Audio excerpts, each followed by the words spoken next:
Database management system के 100 MCQs जो कि पूरे सिलेबस को कवर करेंगे और विद एक्सप्लेनेशन पढ़ाए जाएंगे, ताकि अगर MCQs की स्टेटमेंट्स चेंज करके भी आ जाएं तो आप उन्हें अटैम्प्ट कर सकें। सारे कॉन्सेप्ट्स इसमें कवर किए जाएंगे। तो आज उसके लेक्चर नंबर 2 के साथ हाजिर हूँ। पहले 1 से 50 तक MCQs मैंने अपनी प्रीवियस वीडियो में समझा दिए थे। आज 51 से ऑनवर्ड मैंने स्टार्ट करने हैं। अस्सलाम वालेकुम students, welcome to my channel learning with Anosha. उम्मीद है आप सब लोग खैरियत से होंगे। स्टार्ट करते हैं आज का लेक्चर। पर उससे पहले अगर आपने प्रीवियस वीडियो नहीं देखी तो आप प्रीवियस वीडियो एक दफ़ा ज़रूर देख लें, ताकि आपको बेसिक कॉन्सेप्ट सारे क्लियर हो जाएं और ये वाले कॉन्सेप्ट समझने में आसानी हो। सो 51 है, which of the following is use to define the structure of the relation, deleting relation and relating schemas. आपने जब भी स्ट्रक्चर डिफाइन करना हो रिलेशन या टेबल्स का, ठीक है, डेटाबेस का स्ट्रक्चर कि उसके अंदर कितने टेबल्स होंगे, क्या उनके अंदर कॉलम्स होंगे, इस तरह की जब स्ट्रक्चर डिफाइन करना हो, उनके दरमियान रिलेशनशिप्स डिफाइन करने हो या डिलीट करना हो अपना टेबल, तो उसे कहते हैं DDL, डेटा डेफिनेशन लैंग्वेज, जो इसके लिए यूज़ होती है। ठीक है, क्यूरी नहीं आप लिखेंगे, रिलेशनल स्कीमा भी नहीं, DML भी नहीं, DDL करेंगे। इसका आंसर B है। और इसके साथ ही मैं दोबारा दूसरी चीज़ आपको बताती चलूँ कि जब हम बात करते हैं कि डेटा में इंसर्शन करनी है, डेटा की डिलीशन करनी है, अपडेशन करनी है, ठीक है, या कोई डेटा सर्च करना है, जब ये ऑपरेशंस आपने डेटा पे परफॉर्म करने हो तो उसे कहते हैं DML लैंग्वेज के ज़रिए हम करते हैं। DML मतलब डेटा मैनिपुलेशन लैंग्वेज। तो ये याद रखिएगा, अगर पेपर में आ जाए कि स्ट्रक्चर डिफाइन करना है तो DDL, और अगर इंसर्शन डिलीशन वगैरह करनी है तो DML। ठीक है, रिकॉर्ड्स पे काम करती है DML और टेबल के स्ट्रक्चर पे काम करती है DDL। तो यहाँ पे B है और यहाँ पे भी B, यानी दोनों का आंसर B है। नेक्स्ट चलते हैं। यहाँ कुछ क्यूरीज पूछी हुई है। क्रिएट टेबल, एम्प्लॉय, नेम, वार्चार यानी उसकी टाइप है, ID इंटीजर। तो एक एम्प्लॉय का टेबल है, ठीक है, वो क्रिएट किया जा रहा है, क्यूरी है ये, जिसमें नेम और ID 2 कॉलम्स होंगे। What type of statement is it? अब क्रिएट कर रहा है क्योंकि टेबल, तो मैंने आपको बताया था DDL है। ठीक है, क्रिएट करना है DDL, तो B इसका आंसर है 53 का। 54 का है सिलेक्ट स्टैटिक फ्रॉम एम्प्लॉय, यानी एम्प्लॉय के टेबल में से सारे रोज को सर्च करें। ये क्यूरी कहती है सिलेक्ट स्टैटिक, यानी सिलेक्ट ऑल फ्रॉम एम्प्लॉय के तमाम रिकॉर्ड्स एम्प्लॉय के सर्च करें। तो सर्चिंग वाला काम, इंसर्शन, डिलीशन, सर्चिंग, अपडेशन, ये सारा DML में आता है। इसका आंसर A है। Next, DCL data control language भी से कहते हैं। Provides command to perform action like, कैसे एक्शन परफॉर्म करती है? अब ये DCL डेटा कंट्रोल, ठीक है, अब ये एक्सेस कंट्रोल के ऑपरेशंस परफॉर्म करती है। इसके अंदर स्ट्रक्चर भी चेंज नहीं होता, इसके अंदर इंसर्शन, डिलीशन, अपडेशन भी नहीं होती, वो DDL और DML का काम है। Authorizing access and other control over database, ये C इसका आंसर है DCL का। याद रखिएगा, ये तीनों लैंग्वेजेस इंपॉर्टेंट है, DDL, DML, DCL। उसके बाद है to remove a relation from a SQL database we use the dash command. अब रिमूव करने के लिए हम कौन सी कमांड यूज़ करते हैं? तो उसके लिए ड्रॉप टेबल की कमांड यूज़ होती है, डिलीट की नहीं होती और कोई नहीं होती। Drop table D command use होती है, यानी D जो MCQs का ऑप्शन है वो बिल्कुल ठीक आंसर है। Which SQL statement is use to insert new data in a database? Data insert करना हो तो उसके लिए इंसर्ट की कमांड यूज़ होती है। C नंबर पे सही आंसर है इसका।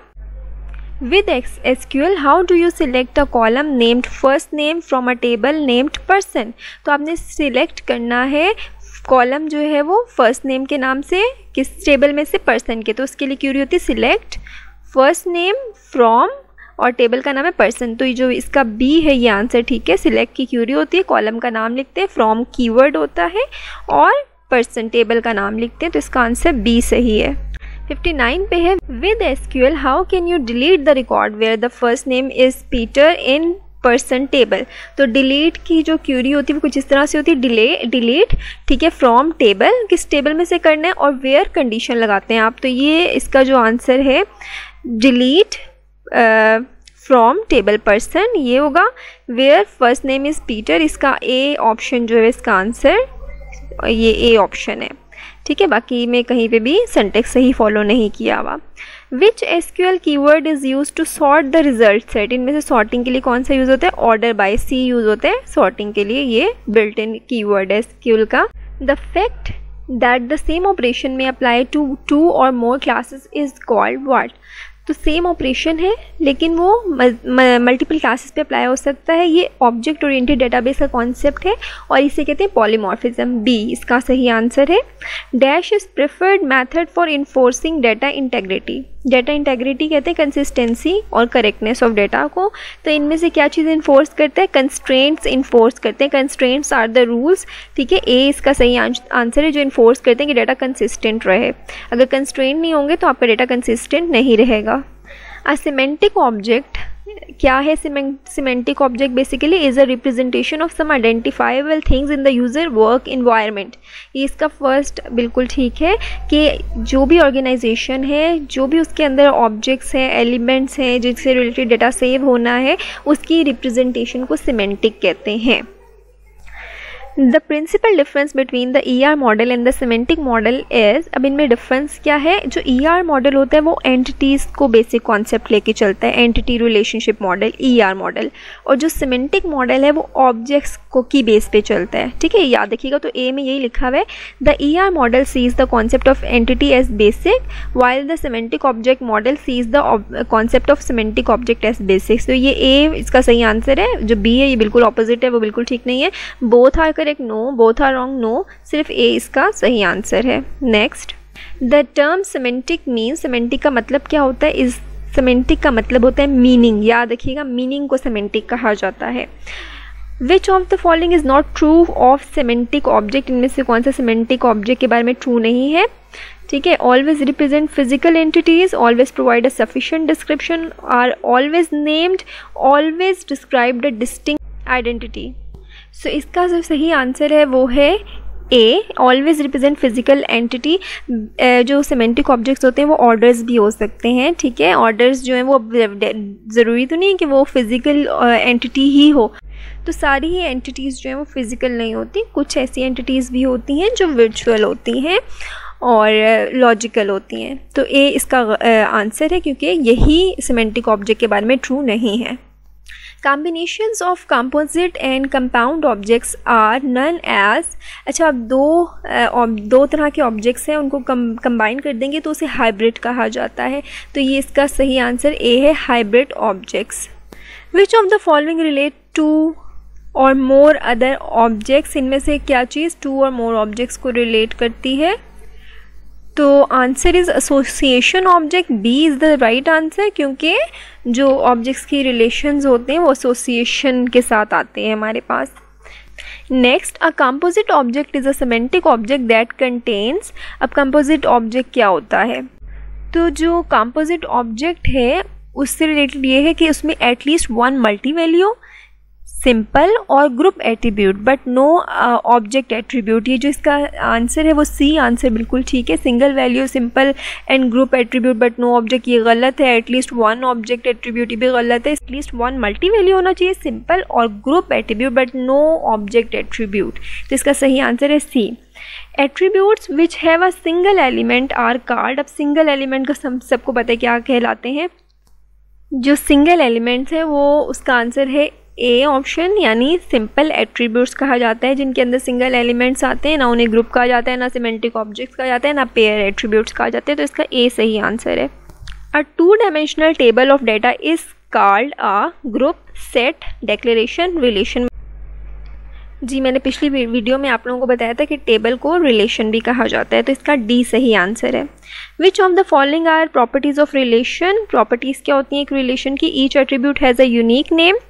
क्या उसका हर एट्रीब्यूट यूनिक नेम? एट्रीब्यूट मतलब फील्ड्स, फील्ड्स मतलब column. No two rows in a relation are identical, ये भी ठीक है। हर कॉलम का भी डिफरेंट नाम होना चाहिए। There are no multi valued attributes in a relation, तो हाँ मल्टी वैल्यूड एट्रीब्यूट्स भी नहीं होने चाहिए, ठीक है। तो ये all of the above, D जो है इसका सही आंसर है, क्योंकि एक टेबल की सारी ही प्रॉपर्टीज़ हैं। सो इसका डी राइट आंसर है, all of the above.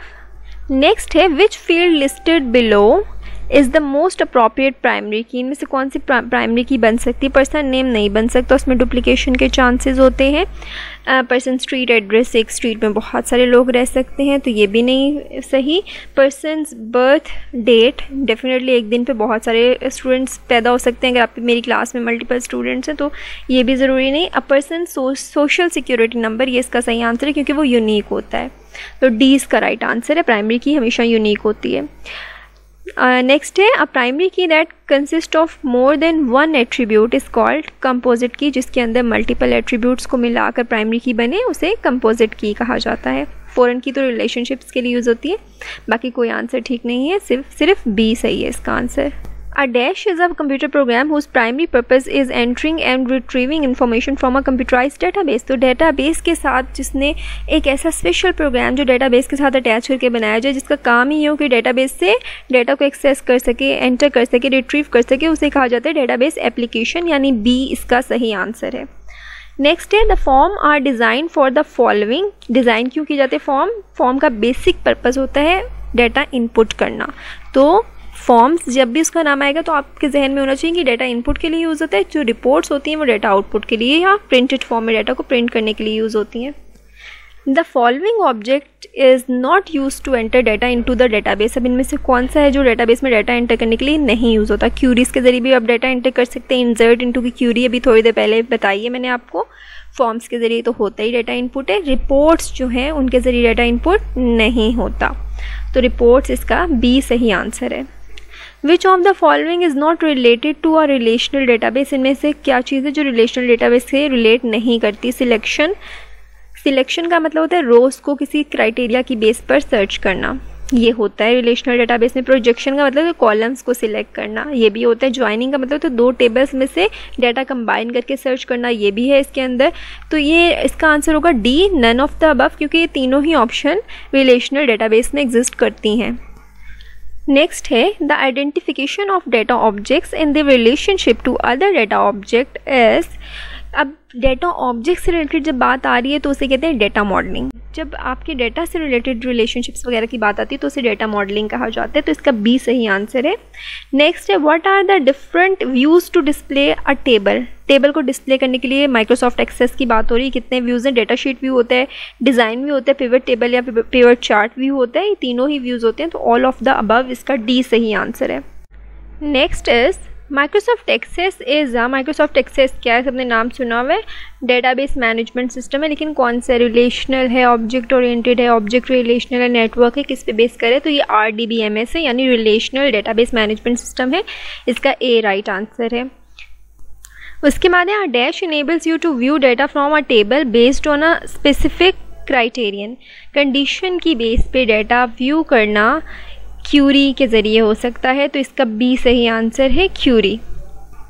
Which of the following is a method to create a new table in MS Access. MS Access में नए टेबल को क्रिएट करने का क्या मेथड है? इनमें से किससे क्रिएट किया जा सकता है? डिज़ाइन व्यू में भी जाके क्रिएट किया जा सकता है, विजिट्स के ज़रिए भी क्रिएट किया जा सकता है, और create table by entry, direct entry करके भी आप क्रिएट कर सकते हैं टेबल। तो ये तीनों ही ऑप्शन ठीक है, ऑल ऑफ द अबव, यानी डी इसकी राइट ऑप्शन है। To create a new table, in which method you don't need to specify the field type and size। अब इनमें से किस में आप field type और size नहीं बताते? इसका सही आंसर है कि डिज़ाइन व्यू में भी आपको ए जो ऑप्शन है इसमें डिज़ाइन व्यू में भी आपको बताना पड़ता है फील्ड्स और इसकी डेटा टाइप क्या होगी, आपको स्पेसिफाई करना पड़ता है। विजिट्स में भी स्पेसिफाई करना पड़ता है, लेकिन जब आप डायरेक्ट डेटा एंट्री करके टेबल क्रिएट करें तब आपको ये स्पेसिफाई नहीं करना पड़ता कि फील्ड्स की यानी कॉलम्स की डेटा टाइप्स क्या होंगी और उनके साइज़ क्या होंगे। तो ये सी इसका राइट आंसर है। Next is queries in Access can be used as. अब क्यूरी कैसे यूज़ की जा सकती है? View, change and analyze data, ये तो है ही क्यूरी का important function. Are source of records for forms in reports. जी हाँ, बिल्कुल क्यूरीज की बेस पे आप फॉर्म्स इन रिपोर्ट्स को भी हैंडल कर सकते हैं। तो ये दोनों ही सही है, यानी इसका डी ऑप्शन ठीक है, both A and B. What is a form in MS Access? MS Access में मैंने पहले भी बताया था कि ये डाटा एंट्री के लिए यूज़ होता है फॉर्म, ठीक है। यहाँ पे ऑप्शन है इट इज़ प्रिंटेड पेज, ये प्रिंटेड पेज नहीं होता, ठीक है। Where user will write their data to fill in, printed page बिल्कुल नहीं है, यहीं से गलत हो जाता है क्योंकि ये डिजिटल होता है। It is in an input screen design to make the viewing and entering data easier. जी ये बिल्कुल ठीक है, बी सही है इसका। This is an important part of database used by analyst to draw conclusion, तो ये भी गलत है, तो B is the right answer. Next है which of the following statement is true? Reports can be use to retrieve data from tables and calculate जी, इसमें से true वाली बताना है। रिपोर्ट्स जो है वो डेटा टेबल में से रिट्रीव करने के लिए और कैलकुलेशन के लिए यूज़ नहीं होती हैं, जस्ट प्रिंटेड फॉर्म में प्रेजेंट करने के लिए यूज़ होती हैं। Queries can be printed in well formatted manner and presented as the information.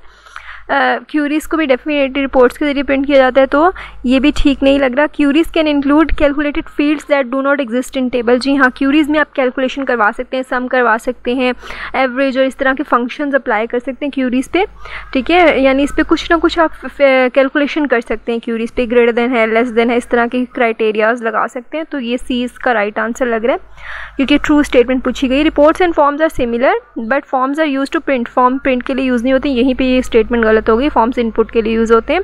तो C is the right answer. Next is referential integrity. क्या है रेफरेंशियल इंटेग्रिटी का? सबसे पहले कॉन्सेप्ट आप लोगों को समझा दूं कि रिलेशनशिप जब हम दो टेबल्स के दरमियान बनाते हैं, पेरेंट चाइल्ड रिलेशनशिप, उसके अंदर रेफरेंशियल इंटेग्रिटी का एक ऑप्शन होता है माइक्रोसॉफ्ट एक्सेस में, जो हम इंश्योर करते हैं। इसका पर्पस ये होता है कि अगर पेरेंट टेबल की प्राइमरी की में कोई वैल्यू एग्जिस्ट करती है, हम चाइल्ड टेबल की फॉरेन की में वही वैल्यू अलाउ करें। अगर वो पेरेंट टेबल में एग्जिस्ट नहीं करती वो वैल्यू, तो चाइल्ड टेबल की फॉरेन की में हम वो वैल्यू ऐड नहीं कर सकते, ठीक है। दूसरी चीज़ कि हम लोग अगर पेरेंट टेबल से कुछ डिलीट करें उसकी प्राइमरी की से स्पेशली, और वो वैल्यू अगर चाइल्ड टेबल की फॉरेन की में यूज़ हो रही है तो डिलीट नहीं हो सकती। यानी ऐड पे भी रिस्ट्रिक्शन आ जाती है। अब दोनों टेबल ना एक दूसरे के साथ बाउंड हो गए, उनकी वैल्यूज़ एक दूसरे के साथ बाउंड हो गई हैं, ठीक है। मैं आपको छोटी सी एग्जांपल देती हूँ कि पेरेंट टेबल ये है जिसके अंदर ना टीचर्स हैं, ठीक है, teacher ID 1, teacher ID 2, teacher ID 3। Child table में ये है कि स्टूडेंट्स हैं डिफरेंट और उनके सामने टीचर आईडीज़ लिखे हुए हैं कि इस स्टूडेंट को टीचर आईडी 1 पढ़ा रहा है, इस स्टूडेंट को टीचर आईडी 2 पढ़ा रहा है। अब अगर आप स्टूडेंट के टेबल में ऐसा टीचर आईडी ऐड करते हैं जो आपके टीचर के टेबल में नहीं है, तो यहाँ एरर आ जाएगा, ठीक है। यानी आपके टीचर के टेबल में वो आईडी मौजूद होना चाहिए जो आप स्टूडेंट के टेबल में ऐड करें। तो इसे कहते हैं रेफरेंशियल इंटेग्रिटी। आई होप कि कॉन्सेप्ट थोड़ा क्लियर हुआ होगा। तो ये इसमें रेफरेंशियल इंटेग्रिटी मीन्स, एमसीक्यूज देखते हैं, do not enter a value in foreign key field of a child table if that value does not exist in the primary key of the parent table. तो मैंने अभी आपको ये concept बताया, A option बिल्कुल ठीक है। Do not enter a value in primary की फील्ड ऑफ चाइल्ड टेबल। अच्छा, प्राइमरी की चाइल्ड टेबल में तो होती नहीं, उसमें तो फॉरेन की एग्जिस्ट हुई, यहाँ से गलत हो गया। Do not enter a value in the foreign key field of a parent. Foreign key field parent में कैसे हो गई, ठीक है। यानी दोनों बी और सी गलत हैं। चाइल्ड टेबल में प्राइमरी की नहीं होती, वो फॉरेन की होती है, और पेरेंट टेबल में प्राइमरी की होती है, हमेशा याद रखिएगा। तो ये इसका ऑप्शन ए सही है, सही आंसर ए है। Next is the dash operator will cause a record to be selected only if 2 or more condition are satisfied. अगर 2 या 2 से ज़्यादा कंडीशन ट्रू हैं तभी एक रिकॉर्ड सिलेक्ट होगा। तो इनमें से कौन सा ऑपरेटर ऐसे काम करता है? And operator. याद रखिएगा, और ऑपरेटर कैसे काम करता है? अगर एक भी कंडीशन ट्रू हो तो और ऑपरेटर रिकॉर्ड सिलेक्ट कर लेगा, लेकिन अगर दोनों कंडीशन या 4 कंडीशन दे रहे हैं, चारों ट्रू होंगी तो एंड ऑपरेटर ही सिलेक्ट करेगा, अदरवाइज एंड ऑपरेटर काम नहीं करेगा। तो इसका डी आंसर है। A dash name must be unique with in a database. Database के अंदर क्या चीज़ यूनिक होनी चाहिए? किस चीज़ का नाम? तो टेबल का नाम। डेटाबेस में मल्टीपल टेबल हो सकते हैं और सबके नाम अलग अलग होंगे, तो A is the right answer. Next, kind of information a field contains whether it is text, number, date, time और सम अदर टाइप। ठीक है, जो टाइप ऑफ इंफॉर्मेशन है उसे कहा जाता है डेटा टाइप। ठीक है, बी इसका सही आंसर है। हर फील्ड की एक डेटा टाइप होती है। 92, this type of database contains multiple tables that are connected to produce combined output from all tables। तो ये डेटाबेस जिसके अंदर मल्टीपल टेबल्स कनेक्टेड हों, ठीक है, जिसके ज़रिए क्या हो, हम डिफरेंट टेबल्स में से कंबाइन करके आउटपुट डिस्प्ले कर सकें या एक्सट्रैक्ट कर सकें, उसे कहा जाता है रिलेशनल, यानी C. Next is the result of a query is displayed in a. Result query का किस में डिस्प्ले किया जाता है?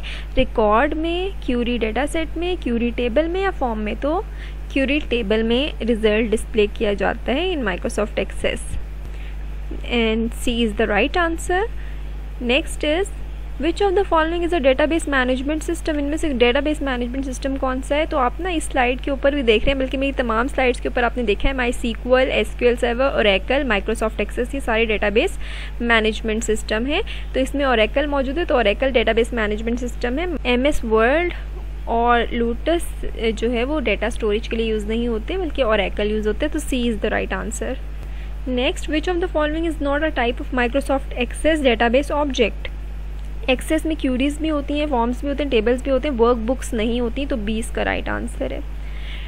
96 है, dash are those who send the request to perform a specific task to dash.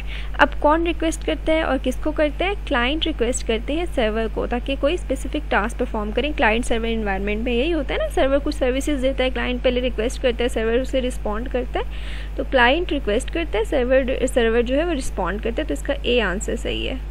Then when a bank customer accesses online banking service with a web browser, अगर एक customer access करे वेब ब्राउज़र के through service को, तो क्या होगा? The web browser will act as a server के तौर पे नहीं करेगा, डेफिनेटली वो रिक्वेस्ट करे ना वेब ब्राउज़र, तो it will act as a client. इसका C आंसर सही है, ठीक है। बाकी होस्ट और सर्वर तो एक ही होता है। Next is, which of the following statement is true about ODBC? The goal of ODBC basically connectivity के लिए यूज़ होता है, डेटाबेस कनेक्टिविटी के लिए ODBC.